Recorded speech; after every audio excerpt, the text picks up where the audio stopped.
Today's Browns report is going to be a Week 14 preview with the latest injury report. Now, today's show was filmed Thursday, which was before the Amari Cooper news came out. So I want to quickly add him to the injury report, which we'll see later on in the video as well. But the wide receiver has been added with a hip injury. Now, Cooper said he thinks he'll be ready to go for Sunday against Cincinnati, but he is officially questionable. So we're going to have to wait and see. It's probably going to be closer to a game time decision. If we get a status update, we'll keep you guys informed. Now, enjoy the rest of today's video, a preview for this Sunday's big matchup between Cleveland and Cincinnati.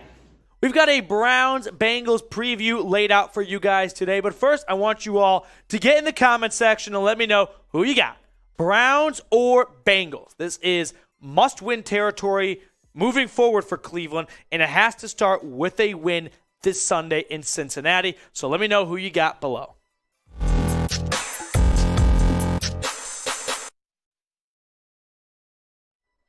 Welcome into the Cleveland Browns Report by Chat Sports. I am your host, Matthew Peterson, and I've got a Browns-Bengals preview for you guys today. We filmed it during our live show, which airs every Thursday at 4 o'clock Eastern. So tune in next week. If anything changes between now and then, well, you'll know why. But Week 14 is pretty much here at this point, and Browns-Bengals is a huge divisional matchup. One, you've got Cleveland, who has won 5 in a row, has never lost with Kevin Stefanski against Cincinnati, and they have won 8 of the last 9. And then you got the Bengals, who has won 4 in a row since these two teams met up on Halloween over a month ago at this point. Now, I want to run through the injury report and kind of highlight some key names and what we're hearing moving into this Sunday. So David Bell with a hand injury is looking pretty questionable. That might come down to the wire. David Njoku, who missed last week of the knee injury, appears to be all systems go for this Sunday. That is great to see. Denzel Ward did pop up on the injury report with an ankle injury. I'm not all that concerned with it, though. Hayden Hurst, meanwhile, for Cincinnati, their tight end, he is looking unlikely to play with a calf injury. So while Cleveland gets their tight end back, it appears that Cincinnati will be without theirs. And then Joe Mixon, who has missed the last few games with the concussion, is definitely still questionable, but there seems to be some optimism that he will play this Sunday. Let's jump into some keys to victory, though, for the Browns. And key number 1 is make Joe Burrow uncomfortable. You know that when I do keys to victory, I hate being the cliche, win the turnover battle and that stuff. But it's true for Joe Burrow because he is winless in his career against the Cleveland Browns. He's only thrown 8 touchdowns to 4 interceptions, 0-4 all time, and a rating of 92.6. I mean, he hasn't played abysmal football against the Browns, but he has not done enough to wield his team to victory. Meanwhile, he's going to be facing off against this guy, Myles Garrett. And when he plays against the Bengals, he's 7-1? I mean, he's got an awesome record against the team down I-71. 10 sacks this season so far, 2 forced fumbles, 11 tackles for loss. After a mediocre, I won't say mediocre, but maybe not an eye-popping-ish middle of the season, he has turned it on as of late as he starts to get more healthy coming off that car accident. And he's getting Jadeveon Clowney back, who's also working back from an ankle sprain. All right, next key to victory for Cleveland. It is activate the Warden.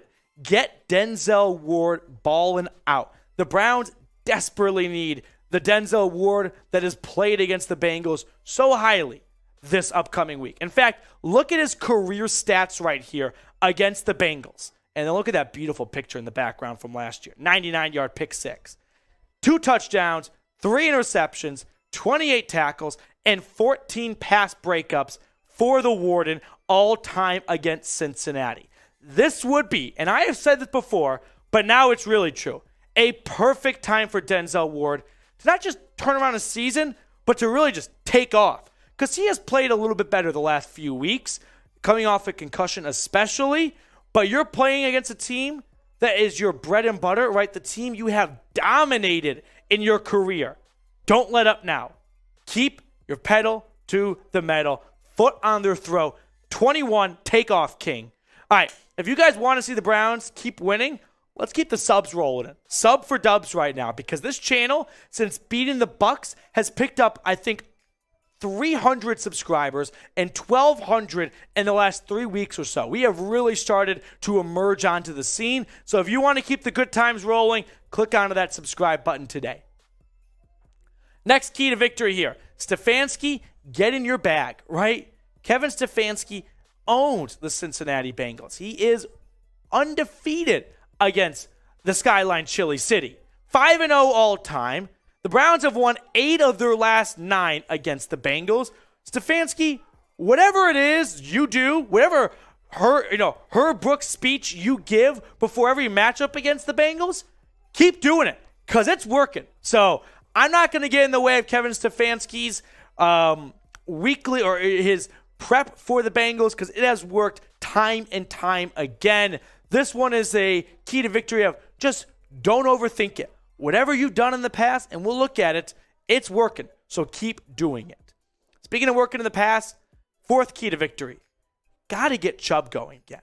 He has just sort of, I wouldn't say disappeared, but we'll show you some stats that's definitely going to catch you by surprise in just a moment. Now, first, I have to share with you all an awesome deal going on at our sportsbook partner, BetUS. Head on over to chatsports.com/bet. Use promo code Browns125. When you do that, they're going to hook you up with a 125% deposit bonus.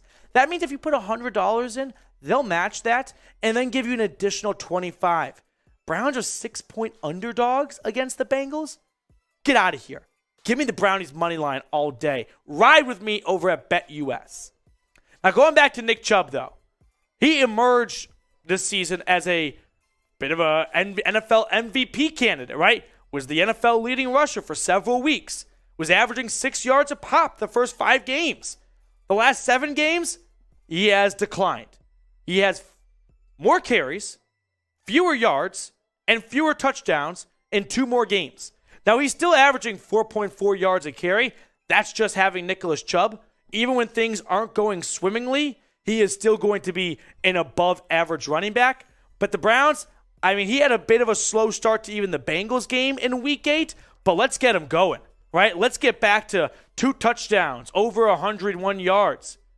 I think he's only had 2 100-plus yard games since Week 5. So let's get Nick Chubb from the first half of the season, the first quarter of the season, back for the rest of the season, and that will help with Deshaun Watson when teams aren't just stacking the box and going, hey, we know Jacoby Brissett's a good quarterback, but we're not too worried about him beating us deep.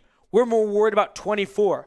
So we're going to drop an extra safety down, and we're going to blitz a linebacker or 2 close to every play. That's going to make life difficult for the offensive line. With Deshaun Watson there, they can't do that anymore. All right, 5th and final key to victory for Cleveland in this one, Deshaun, take off. I am tired of seeing outlandish and crazy ideas of, hey, maybe they should go back to Jacoby Brissett for this game. It's must-win territory. We can't afford for Watson to be a bit rusty. No, Deshaun Watson did not have a good game against Houston, but that's all it was. It's one bad game, first game back in 700 days. He said it himself. He looked like 700 days of rust out there. It is time for Deshaun Watson to take off and show this fan base what they have been starving for 40-plus years, since number 17. Time to get back to the great days of Kosar and Sipe, and that is Deshaun Watson, hopefully with a statement division win to really boost some life into this team and hopefully rattle off a couple of wins and be the team no one wants to see in the playoffs because they are 6-0 with Deshaun Watson. Predict the score for me, though. Browns Bengals. Who you got by how much now, right? You thinking the Brownies dominating again? What did they win, like 32-13 back in Week 8? I kind of want to go all the way there. I'm going to be a bit more conservative in my score prediction. I'll go 27-23 Browns. And as I say that right now, I kind of hate old me for thinking it would just be a 4-point game. I kind of want to balloon this up, baby. Let's go 31-23 Browns. Let's do it. Let's go. Lock me in. 31-13 Browns. It's like deal or no deal. No deal to this one. Counter offering 31-13, 31-23 Brownies, baby.